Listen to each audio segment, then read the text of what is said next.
Sebuah tuduhan serius kepada Rumah Sakit Indonesia di Gaza.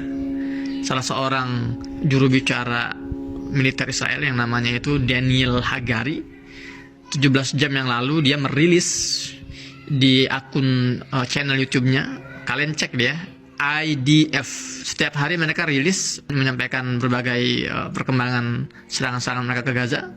Dan untuk sesi yang kemarin, 17 jam yang lalu, itu mereka dengan terang-terangan menuduh Rumah Sakit Indonesia sebagai salah satu tempat yang dieksploitasi oleh para pejuang Hamas. Dia beralasan bahwa di bawah bangunan Rumah Sakit Indonesia ini ada terowongan yang digunakan oleh Hamas untuk koordinasi dengan terowongan-terowongan lainnya.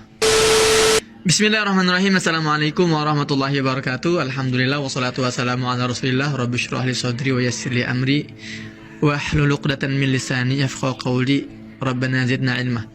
Teman-teman, kembali lagi bersama saya Muhammad Hussein di Gaza, Palestina. Ini hari ke-30 sejak agresi Israel ke jalur Gaza. Jumlah korban jiwa terus bertambah, sudah 9.770. Ya, itu rilis resmi ya, tapi sejak tadi pagi memang sudah terus ada korban yang terus berjatuhan, tapi belum dirilis, belum dimasukkan ke dalam rilis terakhir.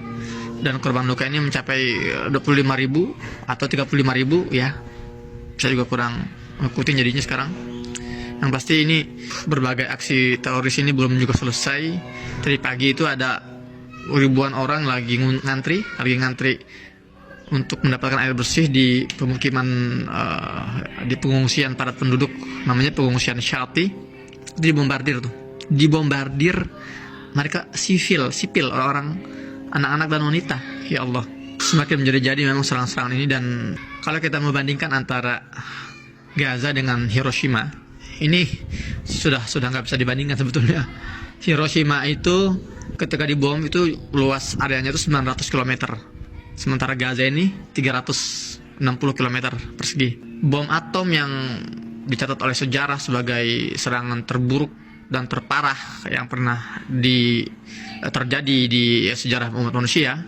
Itu bom atom yang dijatuhkan oleh Amerika itu seberat 12.000 TNT. Sementara yang dijatuhkan ke Gaza dengan luas yang hanya sepertiga dari Hiroshima, 300 km persegi, itu dijatuhkan sudah menyentuh angka 15.000 lebih TNT. Artinya berat bomnya sudah lebih besar dan areanya lebih kecil. Jadi kehancurannya benar-benar sangat masif sekali. Targetnya pun semakin parah ya, karena ya sekarang mereka tidak lagi sekedar mentarget wartawan, tapi keluarga wartawan pun itu ditargetin. Jadi jurnalis itu kalau lagi di tempat yang tidak mungkin ditarget, ya contoh misalkan Wael Dahduh ya, dan banyak jurnalis Gaza ini memang berada di wilayah Rumah Sakit Ashifa, nggak bisa ditarget. Jadi Zionis ini sekarang mentarget keluarganya yang di rumah, dan itu banyak kejadian. Jadi memang sudah benar-benar kalap sekali mereka itu. Nah, yang terakhir adalah sebuah tuduhan serius kepada Rumah Sakit Indonesia di Gaza. Salah seorang juru bicara militer Israel yang namanya itu Daniel Hagari, 17 jam yang lalu dia merilis di akun channel YouTube-nya. Kalian cek dia, IDF. Terus aja IDF di YouTube.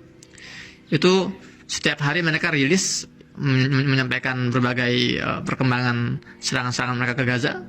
Dan untuk sesi yang kemarin, 17 jam yang lalu, itu mereka dengan terang-terangan menuduh Rumah Sakit Indonesia sebagai salah satu tempat yang dieksploitasi oleh para pejuang Hamas. Dia beralasan bahwa di bawah bangunan Rumah Sakit Indonesia ini ada terowongan yang digunakan oleh Hamas untuk koordinasi dengan terowongan-terowongan lainnya. Saya nggak akan upload di sini videonya ya, saya akan taruh di link, atau nggak usah saya taruh deh, kalian kalau emang benar-benar mau nyari serius Google aja IDF, itu ada videonya ya. Dan di situ dijelasin oleh dia beberapa fakta-fakta yang sebetulnya banyak kebohongannya. Dia bilang bahwa dia memiliki foto citra satelit Rumah Sakit Indonesia RSI tahun 2010 ketika sedang dibangun. Itu secara letterlek disebutkan seperti itu, secara tersurat disampaikan seperti itu, secara verbal. Dari statement ini aja sudah terlihat kebodohan dan kebohongannya. Kenapa? Karena RSI itu bukan dibangun tahun 2010, tapi dibangun 2011 pertengahan. Kok saya tahu? Karena saya juga salah satu tim pembangunan Rumah Sakit Indonesia. Iya. Jadi saya datang ke Gaza tahun 2011, saya nyampe di Gaza 2011 Januari, tanggal 5 Januari 2011 saya sampai di Gaza bersama tim Mercy. Dulu saya juga relawan Mercy, saya Bang Onim, ya itu saya juga dulu bagian dari relawan Mercy. Saya masih ada foto-fotonya nih. Ini foto saya dengan Bang Onim dan teman-teman Mercy lainnya ya yang sedang berada di lokasi area Rumah Sakit Indonesia. Tapi saat itu belum dibangun, bahkan pondasi pun belum ada. Dulu itu seperti apa? Seperti lahan kosong ya. Dan ini adalah foto saya dan teman-teman juga. Kita berdiri di depan mobil milik Mercy ya, itu mobil yang sudah hancur, yang ditarget oleh Zionis Israel di hari pertama tanggal 7 Oktober tahun 2003 ini.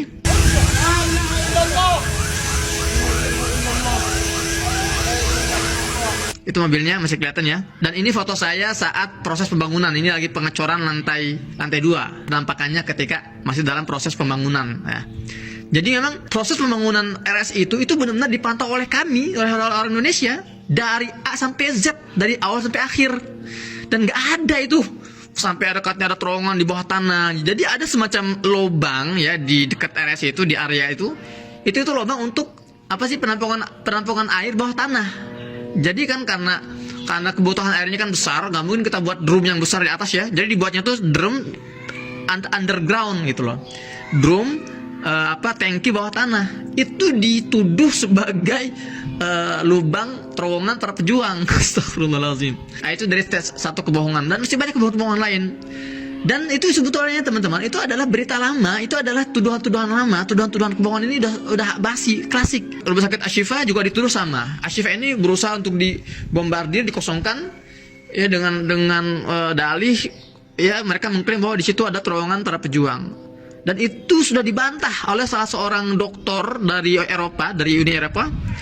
Dia sudah membuat video rilis dan dia menantang. Jadi dokter ini kalau nggak salah 16 tahun ya, dia udah 16 tahun beroperasi di Rumah Sakit Ashifa, dan dia ketika mendengar adanya tuduhan bahwa Rumah Sakit Ashifa ini digunakan oleh para pejuang sebagai bunker, itu dia keluar. Orang itu non muslim dan itu orang Eropa. Dia keluar, dia bilang, saya menantang debat militer Israel untuk mengetahui kebenarannya, karena saya sudah 16 tahun, dia bilang. Saya 16 tahun kerja ya, bertugas di Rumah Sakit Ashifa, dan itu nggak benar, nggak ada di situ bunker-bunker para pejuang Gaza itu. Jadi alasan mereka itu membombardir rumah sakit itu dengan alasan yang serupa, alasan yang klasik, bahwa para pejuang ini menjadikan sipil sebagai tameng hidup gitu kan. Tuduhan-tuduhan yang nggak logis itu terus dilemparkan, dan sekarang tuduhannya itu mentarget Rumah Sakit Indonesia. Makanya beberapa hari terakhir ini kan rame ya, Rumah Sakit Indonesia ini digempur, meskipun daerah luarnya kan, nggak dalamnya gitu kan. Kalau yang dalamnya itu sempat dibom, tapi tanggal 7 Oktober itu yang sekalian sudah lihat videonya. Tapi sekarang ini mereka berusaha diteror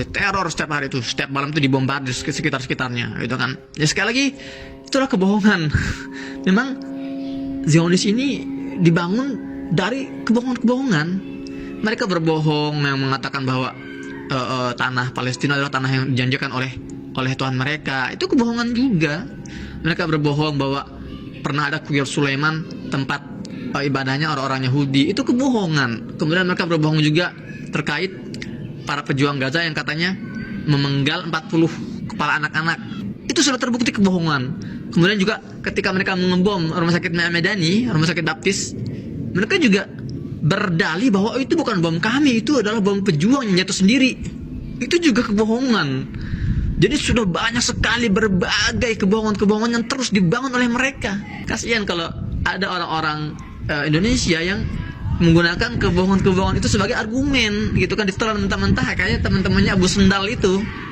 Sayang sekali gitu kan. Dan saya di sini ingin mengklarifikasi ya, bahwa tidak benar kalau Rumah Sakit Indonesia ini dijadikan semacam markas atau tempat beroperasinya para pejuang ya, terutama di bawah terowongan. Enggak. Karena saya sendiri yang menyaksikan, saya dan teman-teman saya, terus Bang Onim, terus Mas Nur Ikhwan, muhandis ya, insinyur, kemudian almarhum Insinyur Ahmad Fauzi, kemudian Insinyur Wahyudi, itu para insinyur, dan juga ada satu lagi namanya Abu Darusman ya. Itu adalah orang-orang yang datang bersama kami di awal-awal tahun 2011. Ya, kalau Bang Oni Maman Nurihun memang sudah sejak awal sudah